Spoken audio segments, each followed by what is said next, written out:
Good morning, good afternoon, or good evening, wherever you are. I'm Larry Barrett. I am the co-chair of the RBM Case Management Working Group and also the technical director for the PMI Impact Malaria Project, which is PMI's flagship service delivery project covering case management, malaria and pregnancy, SMC, and other drug-based interventions. On behalf of my co-chair, Elizabeth Juma, from WHO AFRO, based in Accra.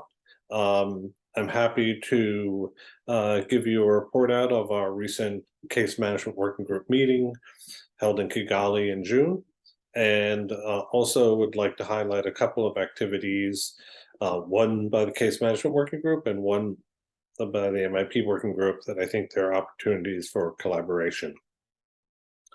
Let me begin by saying we had a well-attended in-person case management working group meeting in June of 2022 in Kigali.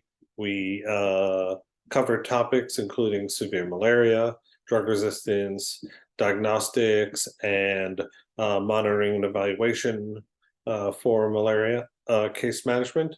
And we also had a very interesting field visit to view Rwanda's integrated community case management program, which was well appreciated by the attendees. The meeting was attended by more than 20 NMCPs from sub-Saharan Africa, and as well as many partners who were in attendance. There are recordings of all the plenary sessions, as well as slide decks, and soon we'll be uploading a meeting report on that meeting, all available on the RBM Case Management Working Group website. Now, shifting gears, I'd like to talk about two activities that I mentioned previously. One is an initiative by the Case Management Working Group. We're collaborating with WHO Geneva, the Global Fund, Gates Foundation, RPMI, and CHI on an initiative to review and potentially refresh the global case management indicators that are used for tracking progress on malaria case management. The reason for this is probably not surprising to many of you. Many of the indicators that we monitor progress on malaria case management were developed in the early 2000s in a time when most malaria was diagnosed presumptively and treated based on fever.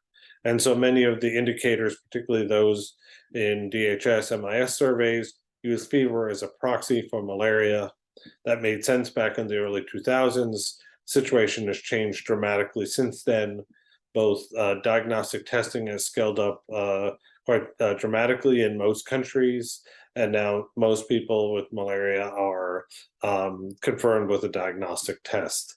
And in addition, malaria burden has dropped dramatically in a number of countries. There are a number of countries, both outside and inside sub-Saharan Africa, that are moving towards elimination, and where a child with fever presenting at a health facility is actually less likely to have malaria than to have any number of other conditions, ARI, diarrhea, and any number of other infectious and non-infectious causes of fever.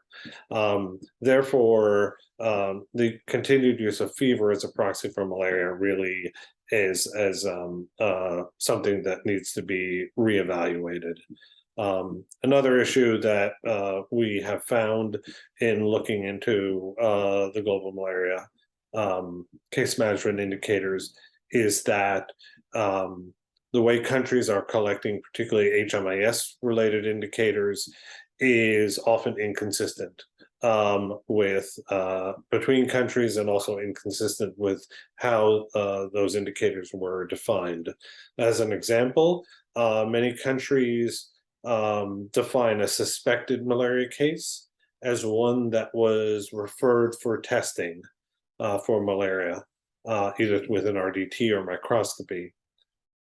The problem arises when you try and measure the percentage of suspected cases that are confirmed with a diagnostic test.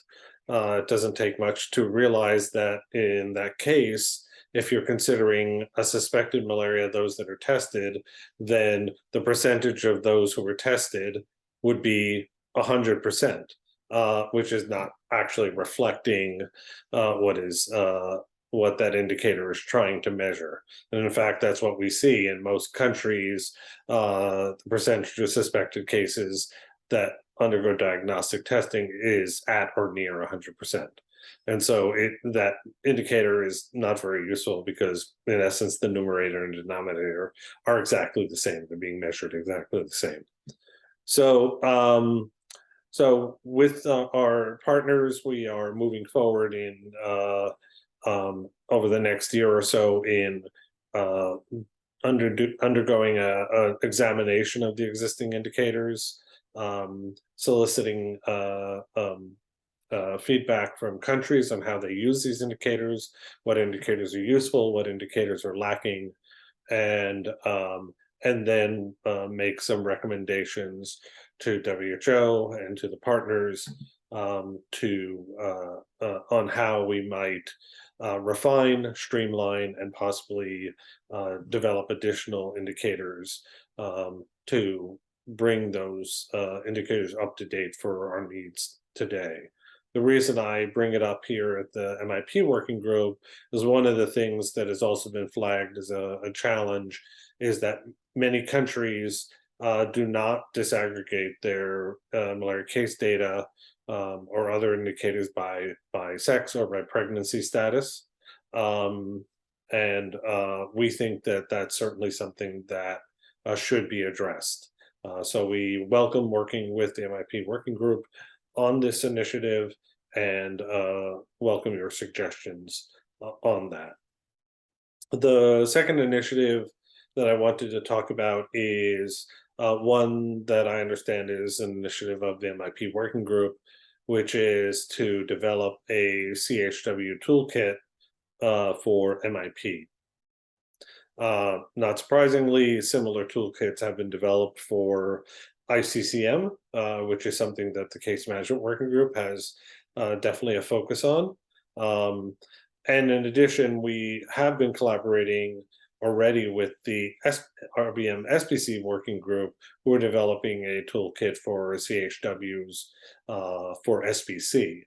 We think it's very important that we work together between our different respective working groups to ensure that these three toolkits harmonize well, that they don't overlap, and certainly that there's not any contradicting guidance in one toolkit compared to the others. So we welcome collaboration on that point, and we're happy to discuss how we might collaborate to make sure that those toolkits are harmonized. So in closing, I invite you again to visit the RBM Case Management Working Group website for our meeting information and also for other resources that are available there.